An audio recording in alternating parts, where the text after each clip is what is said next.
Exes come in all sorts of shapes and sizes. Ex-girlfriends, ex-boyfriends, ex-friends. All too often do our relationships destruct and leave massive rifts or just flames of anger and regret.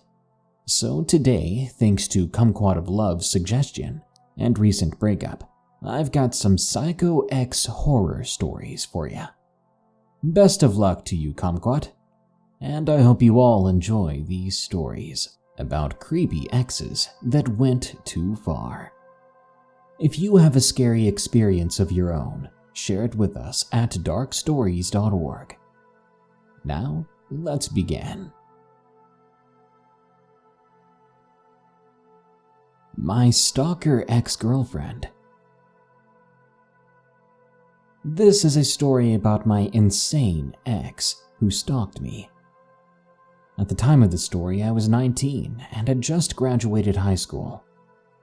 My junior year, I went through a wannabe redneck phase and used to party and drink a lot to fit in.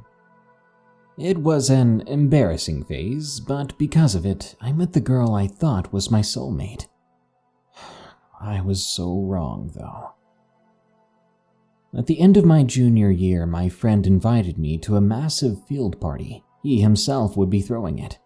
I pulled into the field that night in my truck, and I started to drink.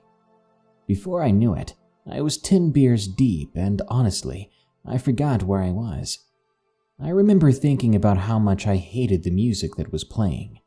I think it was Luke Bryan. I was getting mad, getting ready to walk up and smash whichever stereo was playing that crappy music, when she walked up to me. She tapped on the door of my truck and asked if I was there with anyone. I told her, nah, it's just me. She looked familiar, but I couldn't quite put my finger on how I knew her. She asked if she could sit with me, and I said yes. She climbed into my truck and sat down next to me. I asked her what her name was. I admitted that she looked familiar. She responded and told me that we went to the same school. She said she was a grade below me.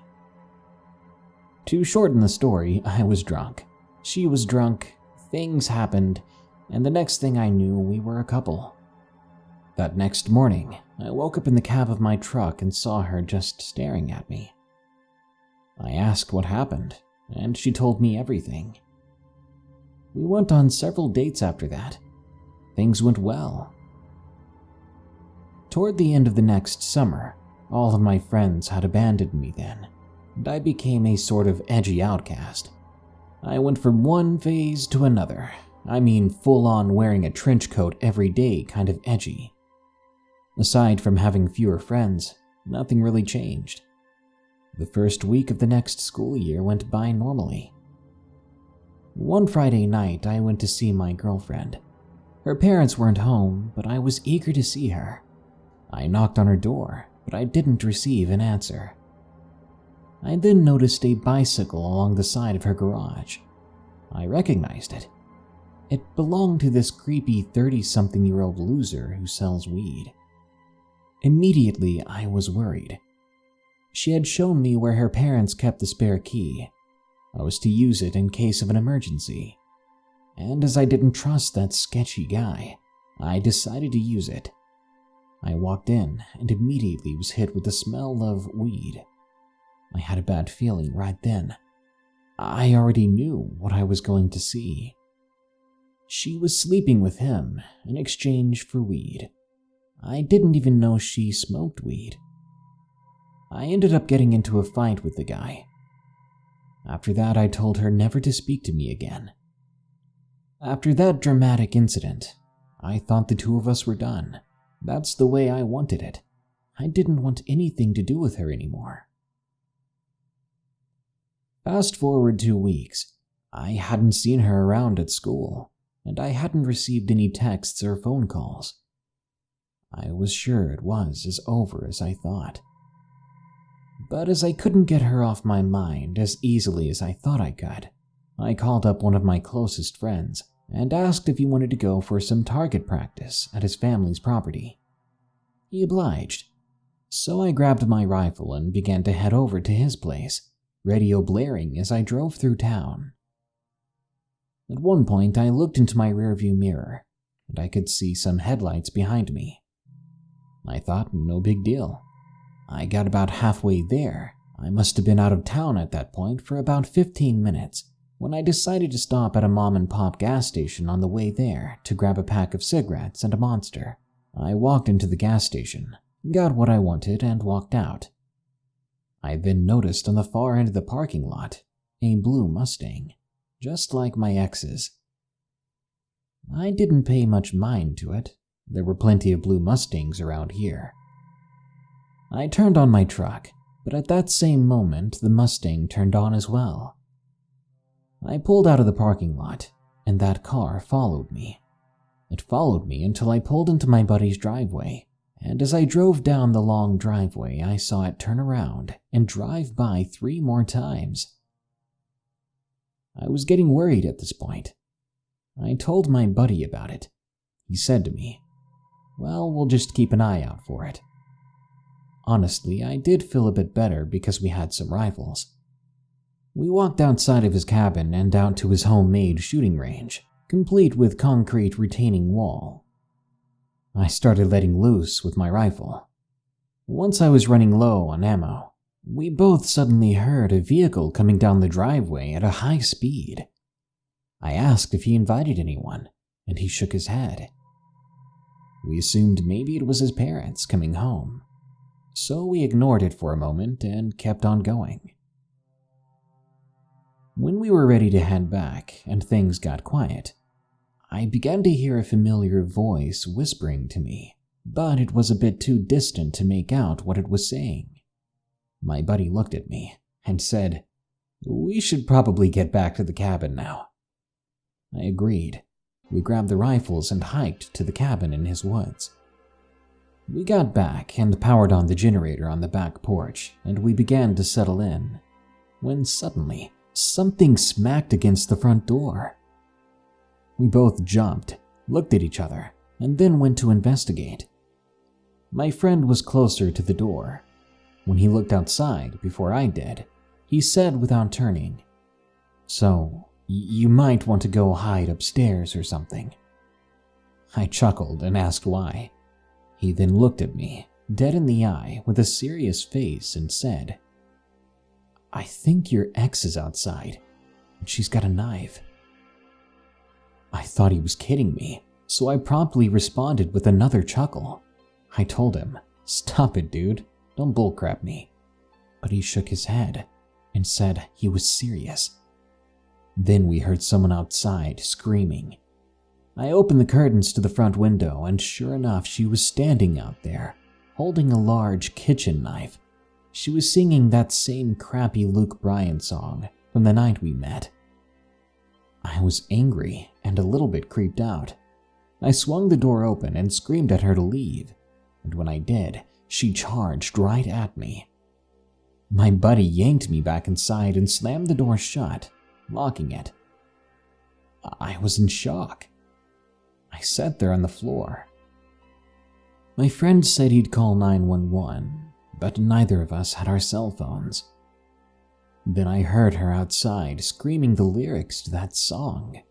Eventually, we realized that there were 2 of us and 1 of her, and we had rifles. So we grabbed the rifles, readied them, and then pushed the door open. But she was gone now. We made the walk back to his house without incident, completely on edge the entire time. Once we got to the driveway, sure enough, her blue Mustang sat behind my truck, blocking it in the driveway. I also noticed that all 4 of my tires had been slashed, but she was nowhere to be seen. We finally had our phones again, so we called 911. They found that girl hiding in a neighbor's goat barn. Apparently, she had been doing some very hard substances, and she was sent to jail. Luckily for me, I haven't seen her since that night, and I never want to again.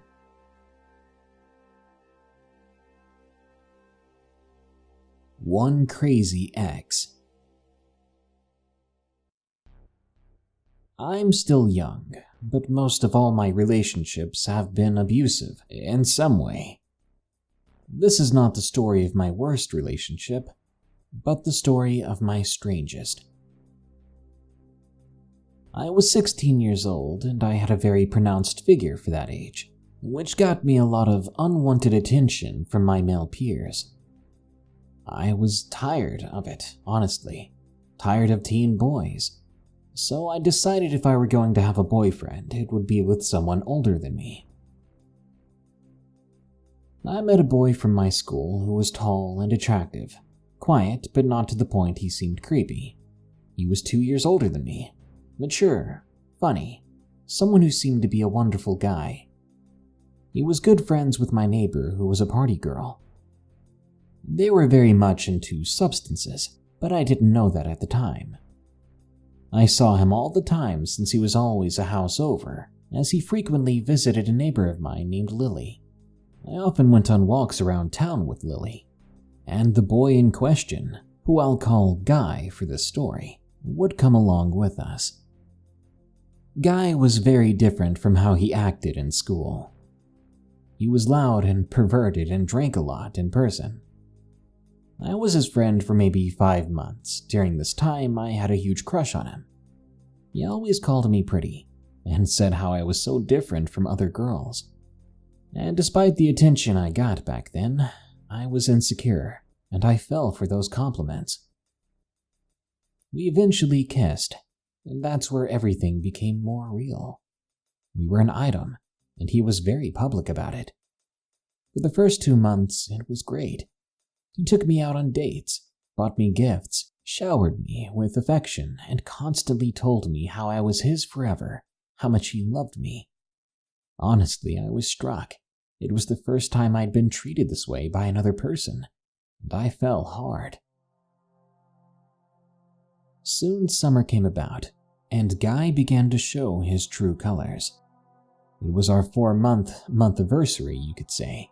He picked me up in his truck and took me out, telling me it was a surprise, but the surprise was apparently a house party. Now, I'm not a party person. I don't drink, I don't smoke, I hate loud music, and large crowds suck the energy right out of me. He knew this. When he parked, he told me, "Lighten up for a change and have some fun. Stop being so boring." And then he referred to me as a female dog for whatever reason. It was the first time he'd ever said anything that negative to me. Sure, we'd had a couple of arguments, but I wasn't about to have another terrible relationship.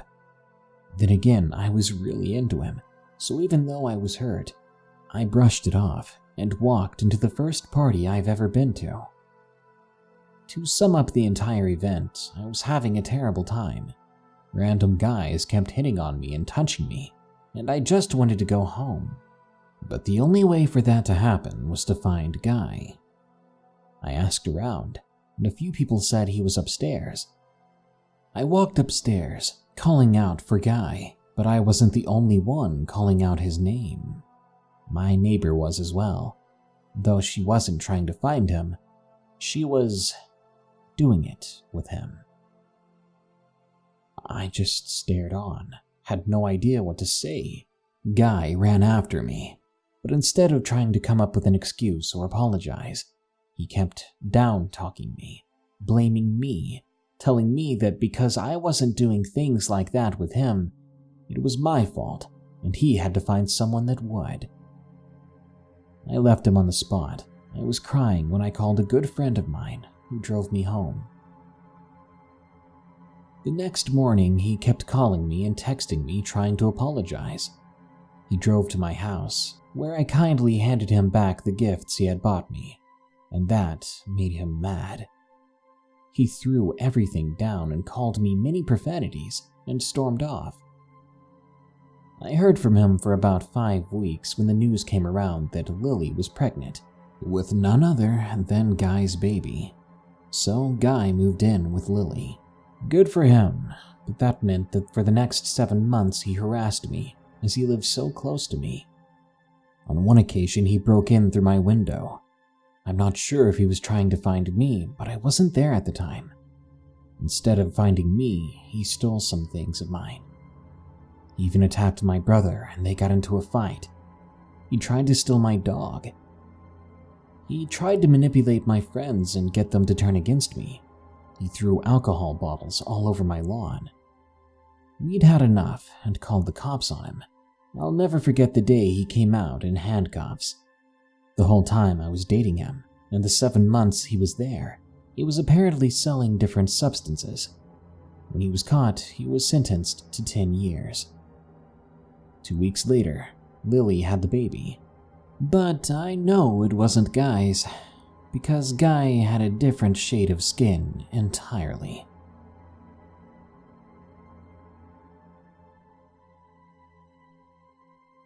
My husband's crazy ex. I recently got married. It's wonderful, but the road to getting there was really bumpy. Before getting into it, here are some details. I'm 25 and my husband is 26. He is a pre-T and pre-surgery trans man. Before meeting me, he, let's say, got around. He broke a few hearts along the way, and there are a number of angry women in his past, but one in particular sticks out. He and this girl had been hooking up, they never actually dated, when he met me. We were friends at first, but it became pretty clear to everyone, but us for a while, that we were crazy about each other. But that girl could not stand me. We eventually began dating, and he called things off with the girl. Cue incessant stalking.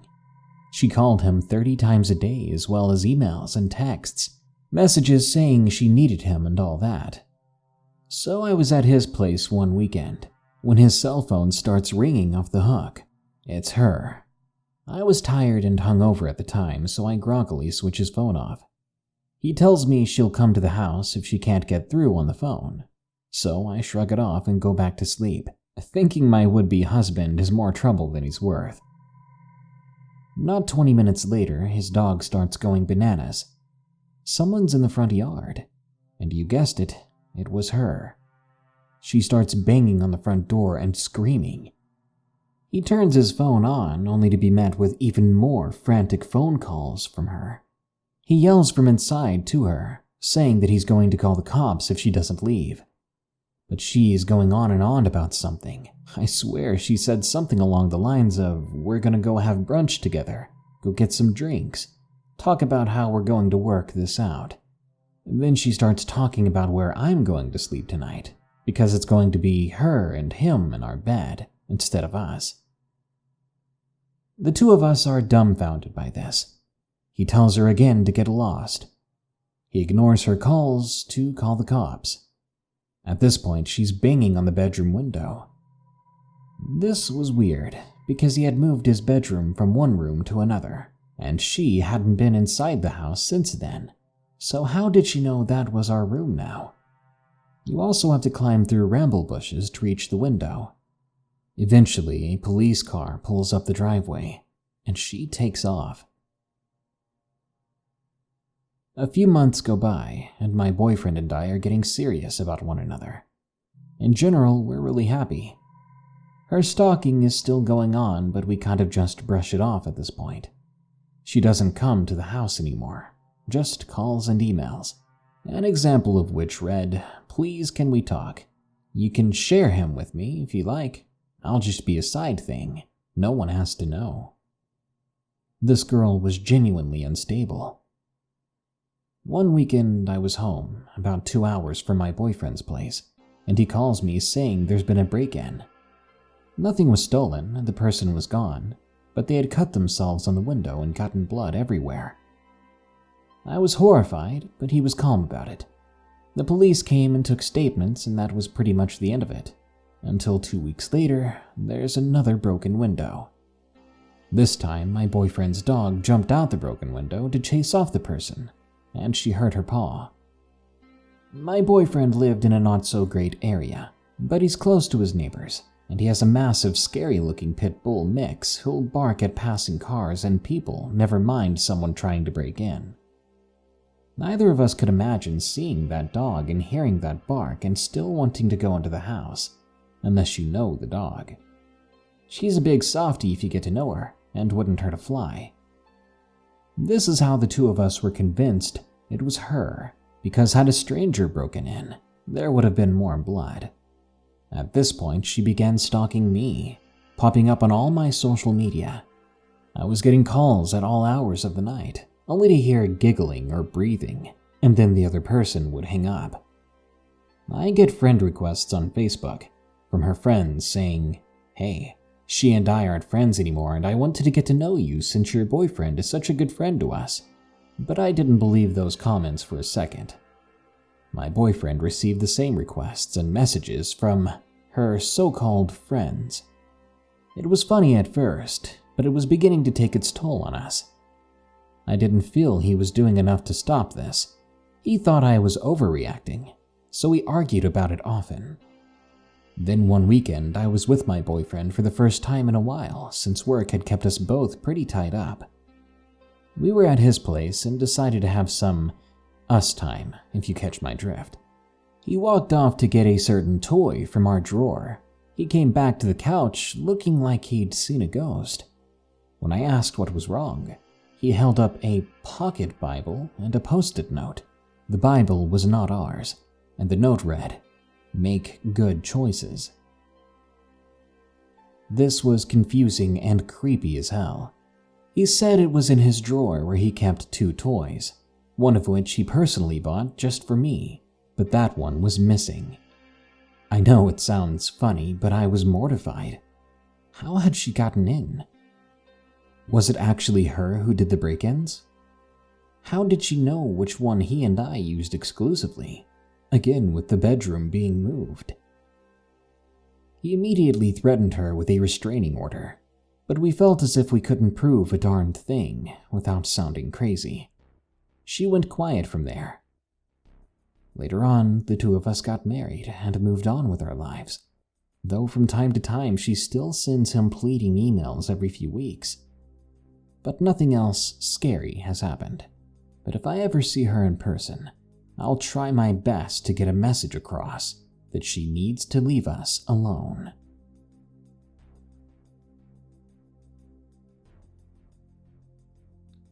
And Psycho Ex-Friend.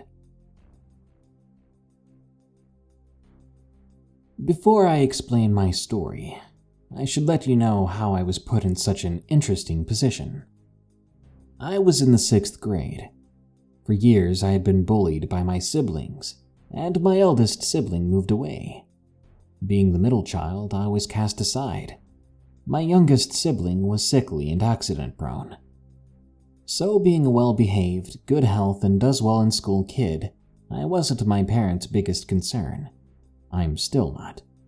I also didn't have the best of friends at the time. They swore, they smoked weed, they were always talking about something perverted. Anyway, on to the story. One of my close friends was moving, so in order to keep touch, I added him on a messaging app called Kik.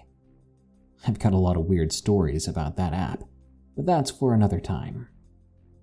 So me and my friend group all joined the same message group so we could talk to each other.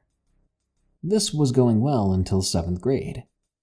In 7th grade, I moved schools and lost touch with the 6 friends I had.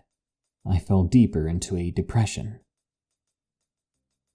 Then my friend who moved away texted me on Kik. He added me to a group chat which had his girlfriend on it, one of his new friends, as well as someone who we were friends with before separating. Before long, we were all close friends, and I felt the weight lift off my shoulders. We all got along before my old friend and his new girlfriend broke up. My friend ended up quitting social media for a while, so I never really caught his side of the story. Me, his ex-girlfriend, and his friend were all talking in our group chat one day, when his ex suddenly began to act strange. She would send really sad or angry quotes that had nothing to do with the conversation, so I decided to DM her. I started talking to her in our side chat and she just goes off. She begins telling me that she had cancer and that my old friend that had broke up with her was her light in this dark world. That's seriously how she said it. As I'm talking to her, I start to get more and more creeped out. She told me about her attempts on her own life, and that life wasn't worth living anymore. She said that I was lucky to be loved.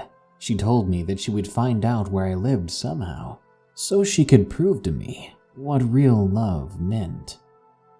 I ended up blocking her after that, because it honestly scared me.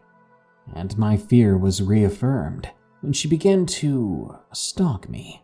She even began to say that she'd kill me outright. I've since deleted Kik and found a new means of communicating with actual friends. It's been 2 years since that experience, and I hope it never happens again. I was afraid that someone really was going to come after me, because I've never encountered someone that talked like that. Someone who acted like they had nothing to lose and was out to get me. Be careful who you talk to. Be even more careful who you let get close. Some people really do need some mental help.